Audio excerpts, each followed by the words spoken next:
नमस्कार, मैं सुनील कुमार स्वागत करता हूं आप सभी का आपके अपने YouTube चैनल पर जिसका नाम है MCA विद सुनील। दोस्तों, उम्मीद करता हूं आप सभी अच्छे होंगे और आप लोग की पढ़ाई बहुत अच्छे से चल रही होगी। तो चलिए बिना किसी देरी के शुरू करते हैं हमारी आज की क्लास।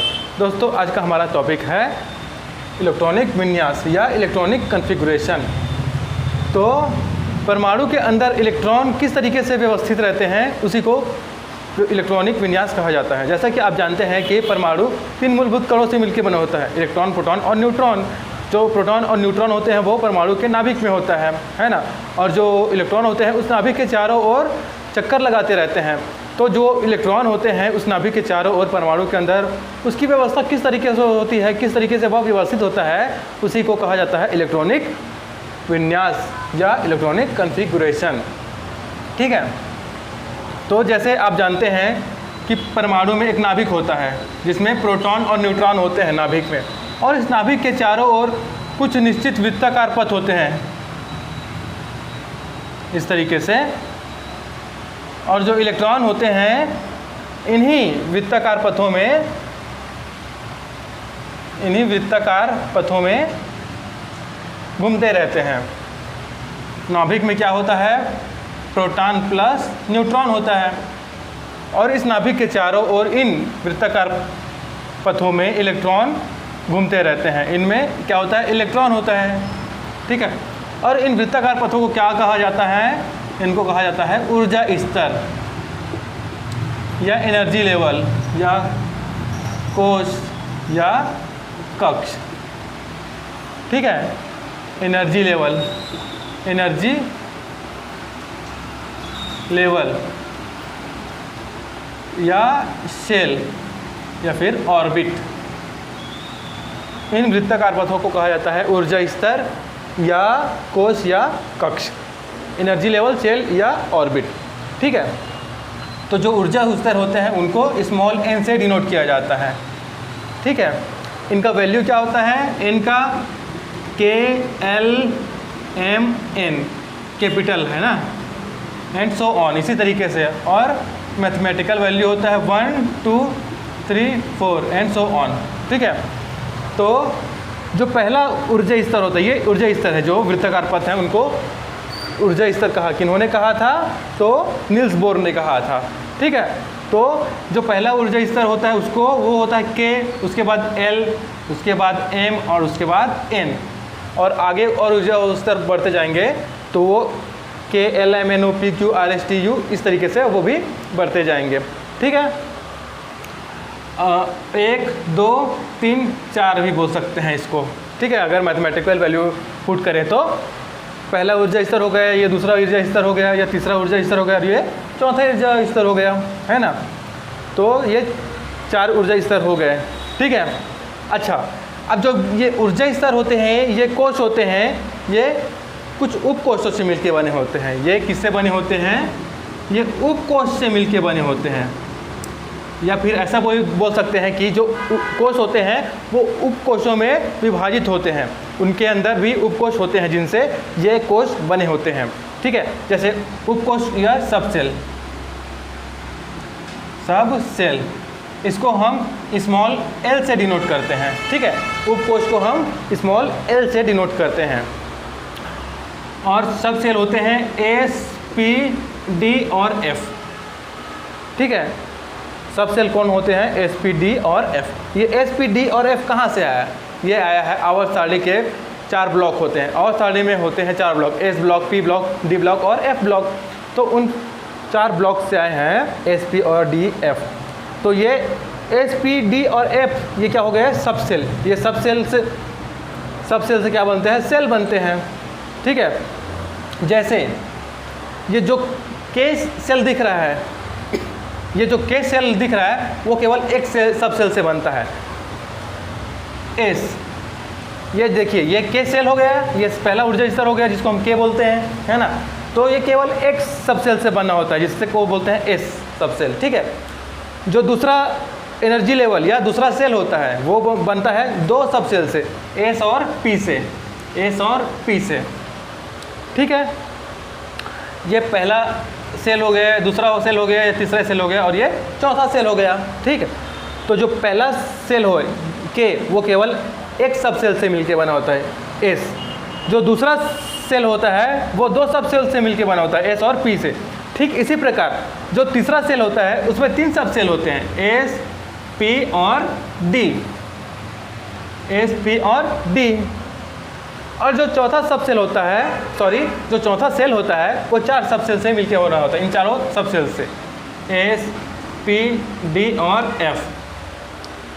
तो पहला सेल बन गया एक सब सेल से, दूसरा सेल बन गया दो सब सेल से, तीसरा सेल बन गया तीन सब सेल से, और चौथा सेल जो बन गया वो चारों सब सेल से। जो चौथा सेल होता है उसमें चारों सब सेल्स होते हैं। ठीक है, अब देखिए ये चूँकि पहला सेल का सब सेल है इसलिए इसको 1s लिख देते हैं। ये दूसरे सेल का सब सेल है ये, तो 2s और 2p। ये तीसरे सेल का सब सेल है इसलिए 3s, 3p और 3d। ये चौथे सेल में है ये सब सेल्स, तो 4s, 4p, 4d और 4f। ठीक है, तो अगर मैं आपसे पूछूं कि 4d कौन से सेल में होता है, ये कौन से ऊर्जा स्तर में सबसे पहले 4d आता है, तो क्या होगा, चौथे ऊर्जा स्तर में 4d पहले आता है। ठीक है, अगर मैं बोलूं कि 2p कौन से सब सेल में आता है, कौन से सेल में आता है सबसे पहले, तो सेकेंड सेल में। ठीक है, देखिए 2p सेकेंड सेल में पहले आया है ना, तो इस तरीके से हम उसको समझ सकते हैं। अगर हम दूसरे सेल की बात कर रहे हैं तो वो 2-2 लिखाएगा, अगर हम चौथे सेल्स की बात कर रहे हैं तो वो 4-4 लिखाएगा। ठीक है, वो जो सब सेल्स के पहले वो 4 नंबर आएगा अगर हम चौथे सेल्स की बात कर रहे होते हैं। ठीक है, अच्छा, जिस तरीके सेल सब सेल से मिलके बने होते हैं जिस तरीके से जो सेल होते हैं वो सब सेल से मिलके बने होते हैं, उसी प्रकार ये सब सेल भी कुछ ऑर्बिटल से मिलके बने होते हैं। ये किससे बनते हैं, कक्षक से। कक्षक को इंग्लिश में बोलते हैं ऑर्बिटल। तो ये जो सब सेल होते हैं वो ऑर्बिटल से मिलके बने होते हैं। ऑर्बिटल्स कौन कौन से होते हैं, तो ये होते हैं, अच्छा, ऑर्बिटल्स को हम स्मॉल m से डिनोट करते हैं। ठीक है, स्मॉल m से डिनोट करते हैं ऑर्बिटल्स को। तो जो पहला सब सेल हो गया वो उसमें केवल एक ऑर्बिटल होता है। ठीक है, जो दूसरा सब सेल हो गया p सब सेल में 3 ऑर्बिटल होते हैं। जो d सब सेल है तो d सब सेल में 5 ऑर्बिटल होते हैं। और जो चौथा सब सेल है f, तो f में 7 ऑर्बिटल होते हैं। ये 7 ऑर्बिटल होते हैं। पहले सब सेल में 1 ऑर्बिटल, दूसरे सब सेल में 3 ऑर्बिटल, तीसरे सब सेल में 5 ऑर्बिटल और चौथे सब सेल में 7 ऑर्बिटल्स होते हैं। अच्छा, जो इलेक्ट्रॉन होते हैं वो इन्हीं ऑर्बिटल्स में मौजूद होते हैं। परमाणु के अंदर जो इलेक्ट्रॉन होते हैं, जो परमाणु के नाभिक के चारों ओर घूमते रहते हैं, वो इन्हीं ऑर्बिटल्स में मौजूद होते हैं। और एक ऑर्बिटल में केवल 2 इलेक्ट्रॉन ही भरे जा सकते हैं। ठीक है, जैसे ये एक ऑर्बिटल हो गया, इसमें अधिकतम 2 इलेक्ट्रॉन ही भरे जा सकते हैं। एक डिब्बे में केवल 2 इलेक्ट्रॉन ही भरे जा सकते हैं। जैसे ये 3 ऑर्बिटल्स है, जैसे p में, तो एक में 2, तो 3 में 6 भराएगा। जैसे इसमें 2 आएंगे, इसमें 2 आएंगे और इसमें 2 आएंगे, तो कितने टोटल हो जाएंगे, 6 इलेक्ट्रॉन भरे जा सकेंगे, क्योंकि ये 3 ऑर्बिटल्स है। तो और ये एक ऑर्बिटल है, इसमें अधिकतम 2 इलेक्ट्रॉन ही भरे जा सकेंगे। उसी प्रकार ये जो 5 ऑर्बिटल्स हैं डी सब सेल्स के, तो इसमें अधिकतम 10 इलेक्ट्रॉन भरे जा सकेंगे। ठीक है, देखिए, तो इसमें एस सब सेल्स के सब सेल में के ऑर्बिटल में जो एस सब सेल है उसके जो एक ऑर्बिटल है उसमें अधिकतम 2 इलेक्ट्रॉन भरे जा सकेंगे। ठीक है, जो पी सब सेल है उसके 3 ऑर्बिटल्स हैं, तो 3 ऑर्बिटल्स में अधिकतम 6 इलेक्ट्रॉन भरे जा सकेंगे। पी सब सेल में अधिकतम 6 इलेक्ट्रॉन भरे जा सकेंगे। उसी प्रकार जो डी सब सेल है उसमें 5 ऑर्बिटल्स हैं, इसलिए जो डी सब सेल है उसमें 10 इलेक्ट्रॉन अधिकतम भरे जा सकेंगे। उसी प्रकार देखिए, चूँकि जो एफ सब सेल है उसमें कितने ऑर्बिटल्स हैं, इसमें 7 ऑर्बिटल्स हैं। इसलिए अगर प्रत्येक डिब्बे में प्रत्येक ऑर्बिटल में 2-2 आएंगे इलेक्ट्रॉन अधिकतम, तो अधिकतम 14 इलेक्ट्रॉन भरे जा सकेंगे। इसमें 14 इलेक्ट्रॉन, इसमें 10 इलेक्ट्रॉन अधिकतम, इसमें अधिकतम 6 इलेक्ट्रॉन और इसमें अधिकतम 2 इलेक्ट्रॉन भरे जा सकेंगे।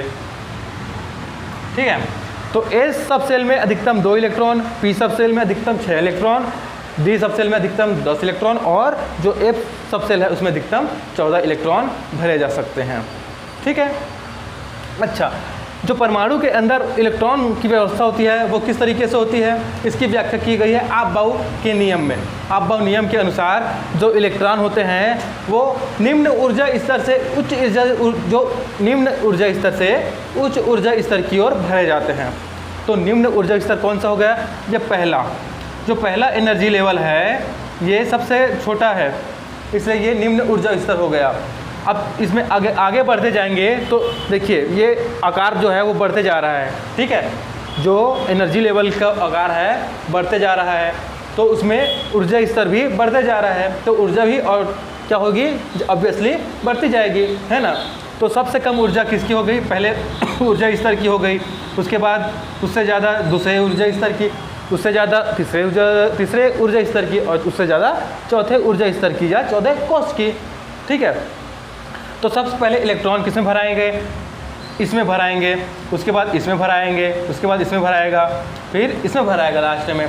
तो जो ऊर्जा स्तर है सबसे कम ऊर्जा वाला, उसमें सबसे पहले इलेक्ट्रॉन भरा जाएगा।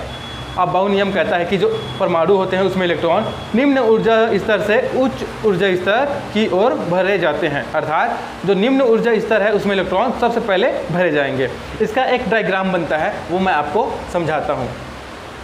इसको आप लोग पॉज करके नोट डाउन कर सकते हैं।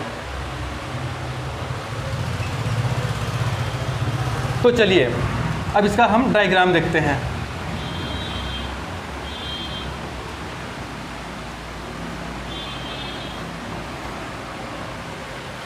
तो देखिए पहले हम एनर्जी लेवल लिख लेते हैं, 3, 4, 5, 6। ठीक है, 6 तक का देखते हैं।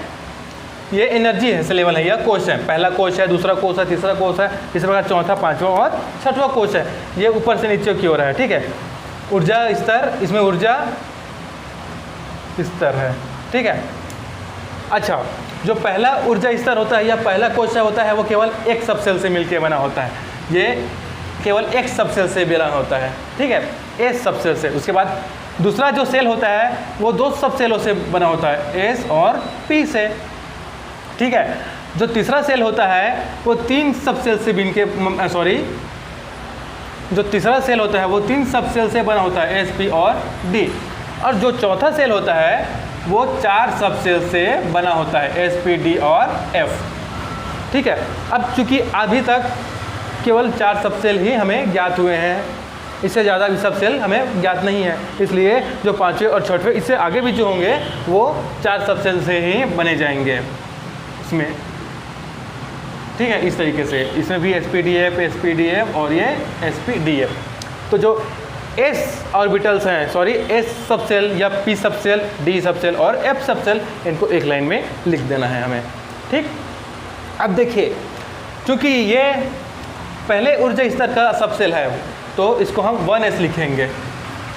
ये दूसरे ऊर्जा स्तर या दूसरे कोश का है ये सबसेल, तो हम इसमें क्या लिखेंगे, 2s 2p। ये तीसरे ऊर्जा स्तर का है तो इसलिए 3s 3p और 3d। ठीक इसी प्रकार चूँकि ये चौथे का है ये इसलिए 4s 4p 4d 4f, और ये 5वें का है तो 5s 5p 5d और 5f। ये 6वें का इसलिए 6s 6p 6d और 6f। ठीक, अब इसको हम मिटा सकते हैं, इसकी ज़रूरत नहीं है, इसको समझाने के लिए लिखा था। ठीक है, तो ये पहले ऊर्जा स्तर का हो गया, ये दूसरे ऊर्जा स्तर का, ये तीसरे एनर्जी लेवल का, ये चौथे, ये 5वें और ये 6वें। ठीक है, तो हम क्या पढ़े थे, अब बाउ नियम क्या कहता है कि जो इलेक्ट्रॉन होते हैं वो निम्न ऊर्जा स्तर से उच्च ऊर्जा स्तर की ओर भरे जाते हैं।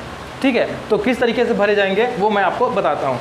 तो सबसे पहले इसके लिए हम इसको इस तरीके से गोलाकार कर लेते हैं। ठीक है, गोला बना लेते हैं इनमें।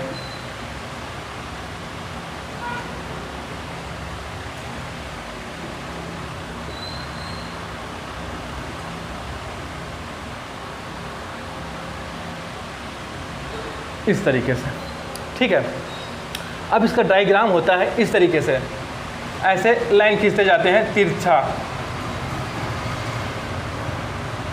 तिरछा लाइन खींचते जाते हैं।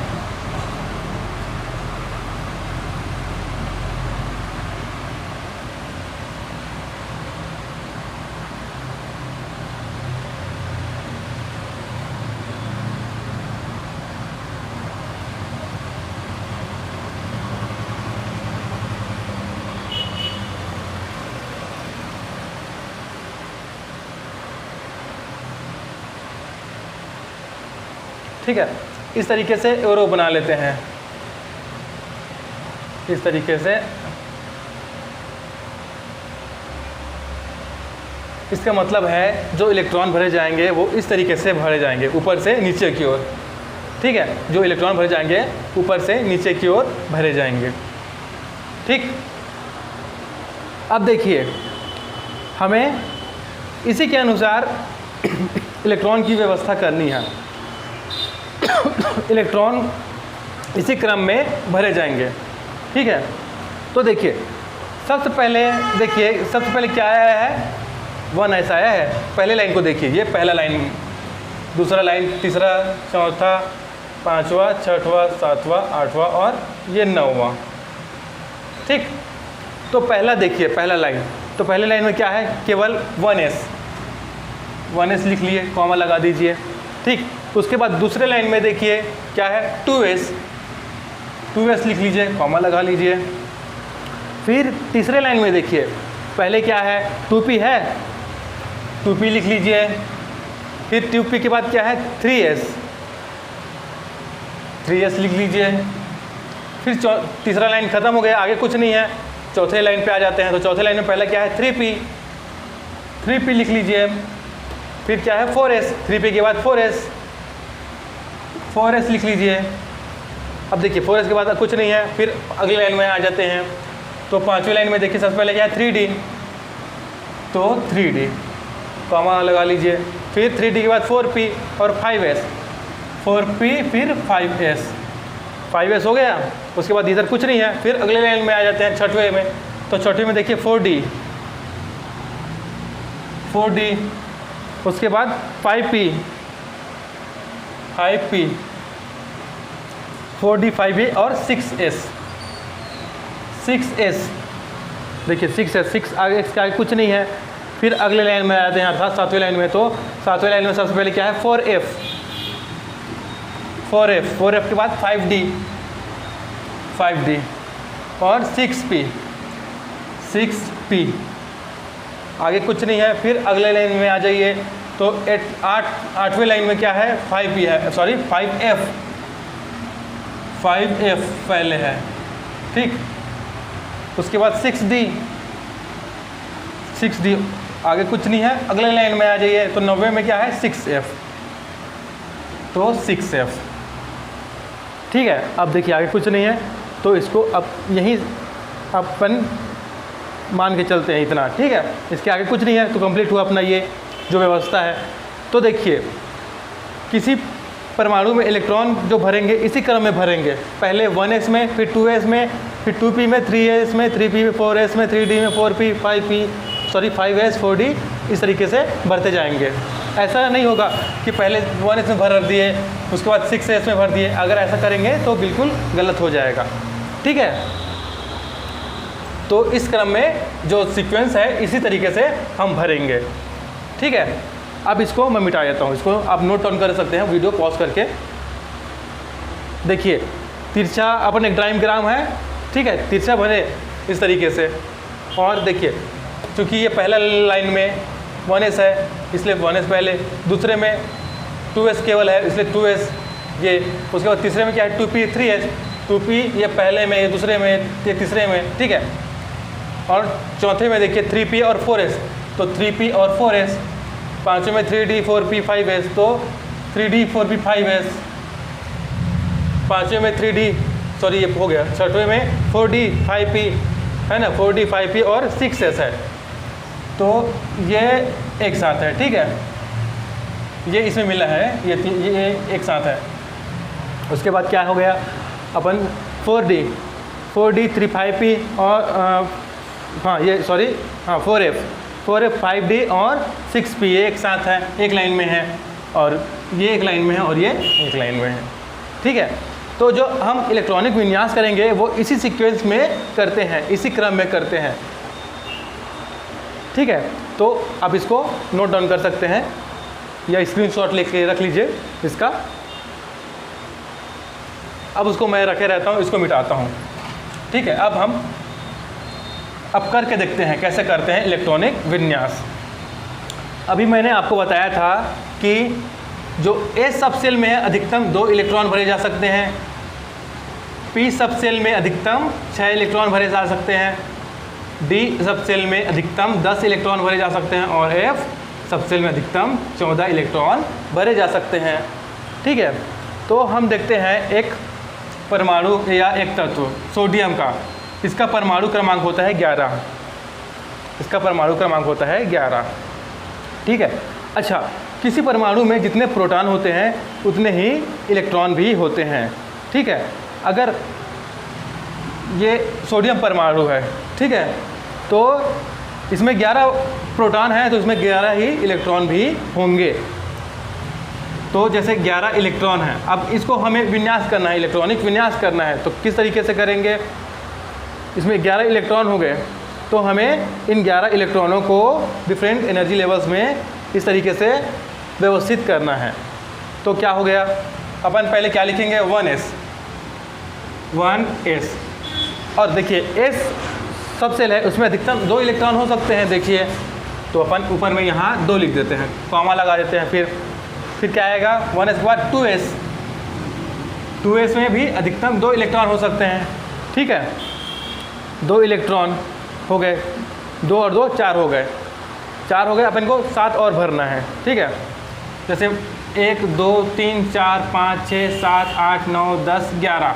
ठीक है, ये 2 शुरू से बताता हूँ मैं आपको इसके बाद। ये अपने पास 11 इलेक्ट्रॉन हो गए, हमें इसे फिलअप करना है। ठीक है, तो 1s पहले और S सब सेल में अधिकतम 2 इलेक्ट्रॉन हो सकते हैं, तो यहाँ से 2 काट दीजिए। ठीक है, 2 काट दिए, और उसके बाद 2s2, ये 2 काट दीजिए। फिर क्या बोले? 2p आया। और देखिए p ऑर्बिटल्स में अधिकतम कितने इलेक्ट्रॉन हो सकते हैं? 6। ठीक है, तो 6 2p। अब देखिए इधर 6 काट लीजिए, 1 2 3 4 5 6। अब बचा कितना? 1 इलेक्ट्रॉन। 2p के बाद क्या आया है? देखिए 3s, इसमें 1 हो जाएगा। ठीक है, देखिए इसमें अपन क्या बोले हैं? अधिकतम 2 इलेक्ट्रॉन हो सकते हैं, तो लेकिन न्यूनतम जितना अवेलेबल है अपने पास उतना ही होगा। जैसे मैं दुकान जाता हूँ, वहाँ मैं 1 किलो शक्कर मांगता हूँ। अब दुकानदार के पास शक्कर नहीं है 1 किलो, वो बोलेगा सर मेरे पास 1 किलो शक्कर नहीं है, आधा किलो शक्कर है। अब मेरी मजबूरी है, कहीं और से नहीं मिला, तो जो मिल रहा है वही लूँगा। तो ठीक उसी प्रकार से ये है कि चूँकि ये अधिकतम 2 भर सकता है, लेकिन अब अवेलेबल कितना है? 1, तो ये 1 ले लेगा। इस प्रकार से इसकी इलेक्ट्रॉनिक विन्यास इस तरीके से होगा। 11 सोडियम के 11 इलेक्ट्रॉनों को इस तरीके से व्यवस्थित किया जाएगा। 1s2 2s2 2p 6 3s1। देखिए 2 2 4 4 और 6 10 और 1 11, तो 11 इलेक्ट्रॉन इस तरीके से व्यवस्थित हो गए। इसका विन्यास इस तरीके से हो गया। एक और देखते हैं, मैग्नीशियम का परमाणु क्रमांक होता है 12। तो जितने परमाणु होते हैं, जिस परमाणु क्रमांक को, प्रोटॉन की जो संख्या होती है उसी को परमाणु क्रमांक कहा जाता है। ठीक है, परमाणु क्रमांक बराबर प्रोटॉन की संख्या, प्रोटॉन की संख्या बराबर इलेक्ट्रॉन की संख्या, इलेक्ट्रॉन की संख्या।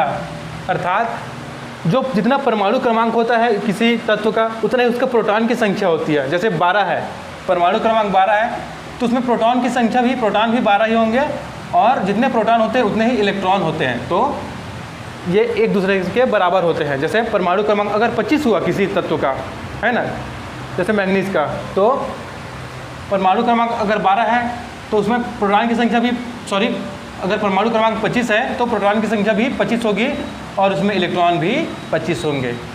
ठीक, तो इस तरीके से आपको याद रखना है कि जितना परमाणु क्रमांक होता है उसमें उतने ही प्रोटॉन होते हैं और जितने प्रोटॉन होते हैं उतने ही इलेक्ट्रॉन भी उस तत्व के होते हैं उस परमाणु में। ठीक, तो अब देखते हैं मैग्नीशियम का, जिसका परमाणु क्रमांक है 12। ठीक है, तो 12, तो जितने प्रोटॉन होंगे इसमें 12 प्रोटॉन हो गए तो 12 इलेक्ट्रॉन भी होंगे। तो अब इसको देखते हैं किस तरीके से बनेगा। तो सबसे पहले क्या होगा, 1s2 2s2। इसमें पहले अपन समझाने के लिए 12 लाइन खींच लेते हैं आप लोग के लिए। 1 3 4 5 6 7 8 9 10 11 12। अब पहले सब सेल में देखिए 1s2, तो s जो सब सेल है उसमें अधिकतम 2 इलेक्ट्रॉन आ सकते हैं, है ना, अधिकतम 2 इलेक्ट्रॉन आ सकते हैं। 1s हो गया, इसमें 2 आ सकते हैं तो यहाँ से 2 काट लीजिए, बचे कितने अपने पास 10। अब उसके बाद 2s, इसमें भी 2 आते हैं तो बचे 2 काट लीजिए। उसके बाद क्या आता है 2p, तो p जो सब सेल है उसमें अधिकतम 6 इलेक्ट्रॉन होते हैं तो इसमें से काट लीजिए 6, 1 2 3 4 5 6, बचे 2। ठीक है, 2s 2p 3s। अब 3s में 2 अधिकतम इलेक्ट्रॉन आ सकते हैं, है ना, तो देख लीजिए बचे कितना 1 और 2, तो 2 आ सकता है। ये देखिए ये हो गया इसका, तो इस तरीके से क्या हो गया इसका इलेक्ट्रॉनिक विन्यास। 1s 2s 2p और 3s। तो s जो सब सेल है उसमें अधिकतम 2 इलेक्ट्रॉन हो सकते हैं इसमें भी, और जो p सब सेल है उसमें अधिकतम 6 इलेक्ट्रॉन हो सकते हैं। इस तरीके से ये अपन हो गया इलेक्ट्रॉनिक विन्यास। अब एल्यूमिनियम का देख लेते हैं। एल्यूमिनियम का, जिसका परमाणु क्रमांक होता है 13, परमाणु क्रमांक 13 है, अर्थात प्रोटॉन कितने हो जाएंगे 13 और इलेक्ट्रॉन भी 13 हो जाएंगे। तो देखिए 13 लाइन खींच लेते हैं। 1 2 3 4 5 6 7 8 9 10 11 12 13। ठीक, अब देखते हैं सबसे पहले क्या होता है 1s। तो 1s सब सेल में कितने अधिकतम इलेक्ट्रॉन होते हैं 2 यहाँ से काट लीजिए, कॉमा लगा दीजिए। फिर क्या होता है 2s में भी कितने होते हैं 2 काट लीजिए। उसके बाद आता है 2p, तो p में अधिकतम कितने होते हैं 6 इलेक्ट्रॉन होते हैं अधिकतम। तो 1 2 3 4 5 6। ठीक है, उसके बाद क्या होता है 3s में अधिकतम 2 इलेक्ट्रॉन होते हैं तो 2 यहाँ से काट लीजिए। अब बचा कितना 1, 3s, है ना। देखिए आप 1s हो गया, 2s हो गया, 2p हो गया, 3s हो गया। अब क्या होगा, किसका बारी है 3p का। तो 3p हम जानते क्या हैं, p में अधिकतम 6 इलेक्ट्रॉन हो सकते हैं, पर अपने पास मौजूद कितने हैं, केवल 1 ही बाकी है, तो इसमें एक डाल दीजिए 3p1। आखिर में जितना बचा रहता है उसको उतना ही लेना पड़ता है, मजबूरी है उसको लेना ही पड़ेगा उतना। ठीक, तो क्या हो गया इसका 1s2 2s2 2p6 3s2 3p1, इस तरीके से। ठीक, एक क्लोरीन का देख लेते हैं। क्लोरीन का होता है 17 परमाणु क्रमांक। तो 17 परमाणु क्रमांक है तो प्रोटॉन भी 17 हो जाएंगे और इलेक्ट्रॉन भी 17 हो जाएंगे। तो इसके 17 इलेक्ट्रॉन को हम किस तरीके से इसका भी इलेक्ट्रॉनिक विन्यास करेंगे वो देखते हैं। तो देख लीजिए 1 2 3 4 5 6 8 9 10 11 12 13 14 15 16।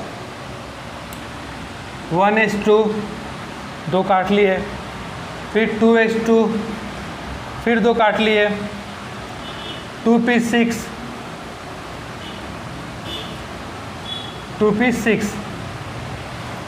1 2 3 4 5 6 काट लिए।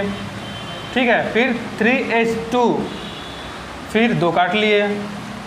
उसके बाद क्या होता है 3p6 आना चाहिए, लेकिन अपने पास क्या है केवल 4 अवेलेबल है, तो 6 आना चाहिए अधिकतम, लेकिन अपने पास 4 अवेलेबल है, इसलिए यहाँ पर 6 की जगह 4 हो जाएगा। ठीक, ये 4 भी चले गए क्योंकि अपने पास आखिरी में 4 अवेलेबल थे, और जबकि इसमें अधिकतम 6 इलेक्ट्रॉन भरे जा सकते हैं, अवेलेबल है 4, तो इसलिए उसको 4 ही लेना पड़ेगा। तो अंतिम जो इलेक्ट्रॉन होगा वो अंतिम जो सब सेल है उसमें केवल 4 इलेक्ट्रॉन ही आएंगे। तो इस तरीके से इसका भी इलेक्ट्रॉनिक विन्यास हो जाएगा। ठीक, तो दोस्तों आज हमने देखा इलेक्ट्रॉनिक विन्यास।